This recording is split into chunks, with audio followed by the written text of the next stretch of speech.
Hello and welcome. It is a pleasure to be talking today.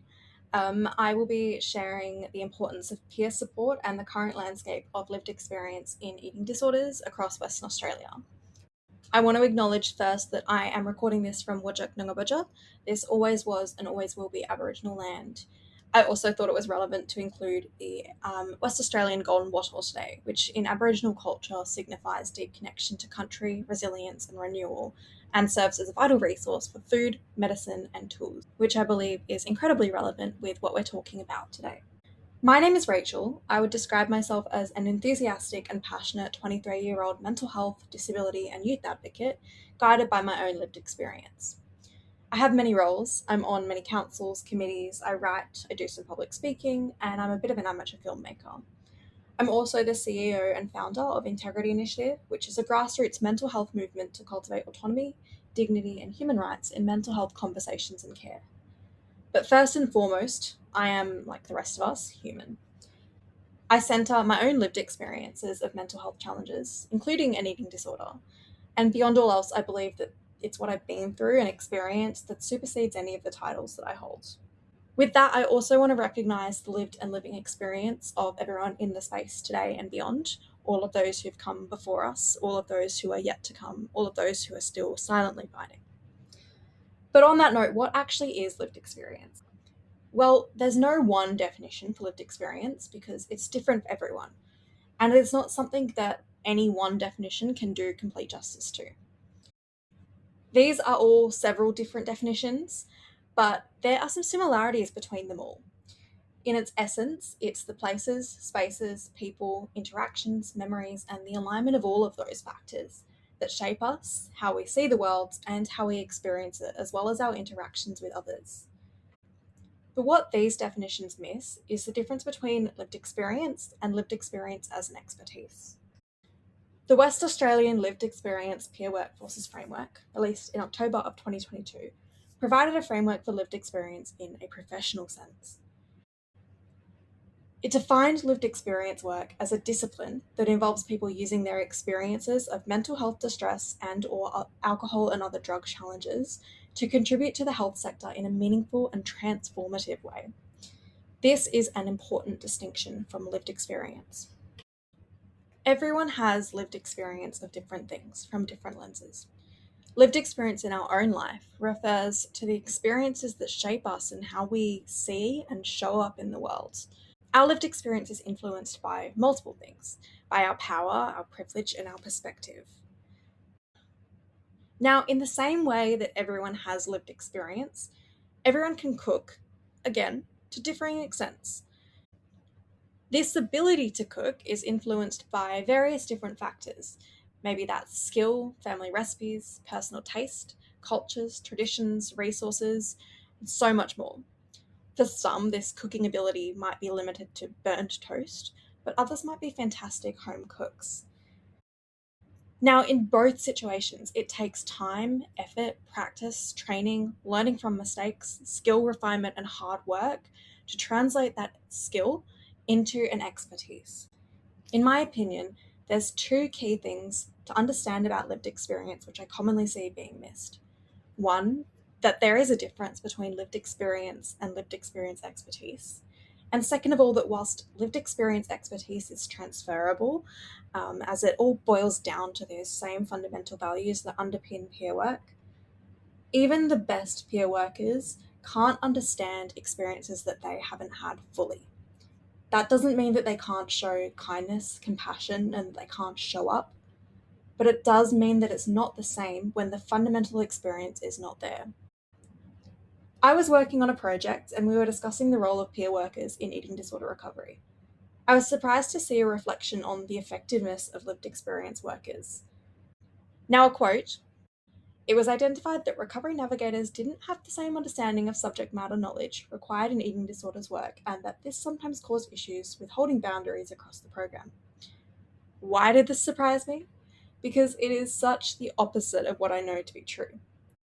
But after I did a little digging, it started to make more sense. Essentially, what I found was that in this situation, what was being labelled more generally as lived experience was actually referring to mental health challenges as a whole, not eating disorders specifically.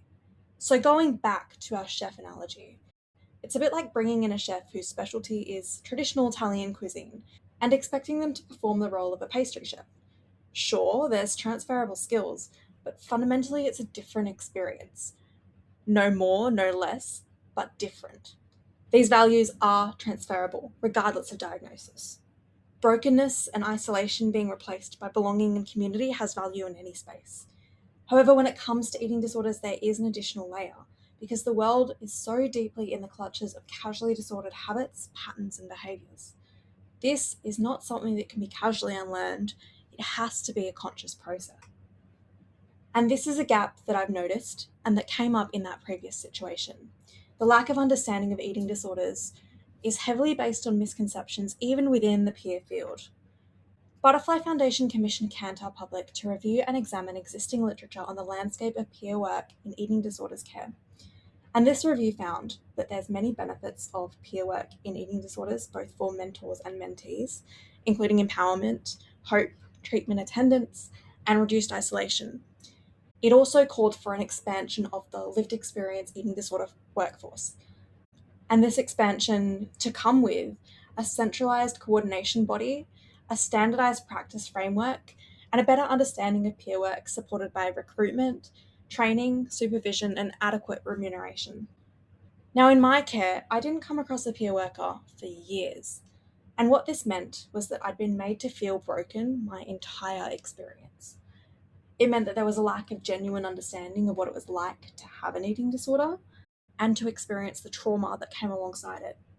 It also meant that the clinical understanding of eating disorders was very oversimplified, and that the narratives were often put on me that felt almost like an expectation or a guideline as to how to have an eating disorder.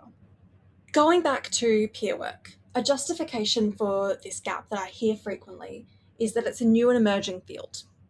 The reality is that it's part of human nature. It's something that we're naturally pulled to do. It's something that we've been doing for a long time and something that is part of how we relate to the world. Yarning circles have been a core part of Aboriginal communities for generations. The sharing of knowledge, the most fundamental part of living, the messiness, the complexity, nuance, and challenge that comes with being human. Looking back on my experience, I found and created peer support even when it wasn't afforded to me. In 2019, I was terrified and hopeless, convinced that I was a burden to the system after being in and out of treatment. I was made to feel guilt for occupying one of the only 2 eating disorder beds in Western Australia at the time. There were 2 other eating disorder patients on the ward with me at this particular scenario that I'm describing. Of course, only one other was actually receiving eating disorder support because of the 2 public inpatient beds. But even for the pair of us who were receiving meal support, there were many instances where snacks were forgotten or skipped altogether during the changeover to night staff, which was something that I would usually welcome with open arms. We all knew the loopholes and we were thrilled about them for ourselves, but not so much for one another. When you're in that environment, the only thing more terrifying than your own reality is watching it happen to someone else. And the only thing powerful enough to break that cycle of fear is acceptance and mutuality. So amidst that fear, we all agreed to help one another. Reluctantly, we grabbed supplement drinks, sat around a table, played bananagrams, and had a chat. Honestly, it was awful. I was scared stiff. I was feeling all-consuming guilt. I was scared. I was feeling all-consuming guilt. But it was also the first time that I'd laughed in a very long time. We formed a connection that was ours, that was peer. A connection that still exists to this day. I still know these people and I am endlessly proud of them. It wasn't lived experience expertise, and it certainly was not following any frameworks or even the fundamental peer values, but it was the most pure, honest example of peer support that I've ever witnessed. Because we didn't try to fix or pathologize one another, we saw and felt each other's pain and sat with it as equals. Fundamentally, it shouldn't have been left to us to create it, and ironically, it actually got me in more trouble. But yet, this is what our version of peer support looks like. Lived experience is complex, but it's also very simple because it boils down to values.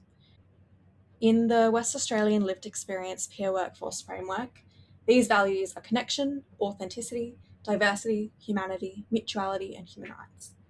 Which leads me to my values and the ones that I've embedded in the way that I currently create peer support. Justice, fighting for what I believe in, even when it's more difficult. Justice, fighting for what I believe in, even when it's easier to give up. Acceptance of imperfection as flaw, as much as it makes me uncomfortable. Diversity beyond tokenism and checkboxes. Empowerment and refusal to write off those deemed unreachable. And dignity in its most basic human form. These values underpin Integrity Initiative. Again, a lived experience mental health movement to cultivate autonomy, dignity, and human rights in mental health conversations and care. Now, the way that we do this is multiplex, but it can be most simply conceptualized under three main programs. Caring with Integrity delivers packages of essential items and accessible mental health resources to people receiving care for their mental health, which was the initial idea for Integrity Initiative. Community events, collaborations, campaigns, and regional engagements. These all aim to generate conversations about mental health in spaces that they might not otherwise happen. Workshops and interactive education are tailored, developed, and refined by and for a range of audiences, including educators, clinicians, carers, kin and young people, students, and more. These offer creative, judgment-free spaces that support peer-led and trauma-informed learning. Integrity Initiative is not eating disorder specific, but it does have an understanding of that nuance.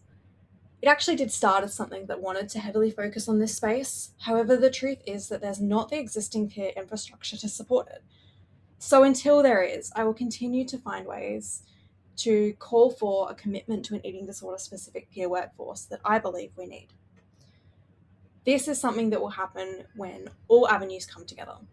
When lived experience expertise comes together with clinical and therapeutic expertise and community support.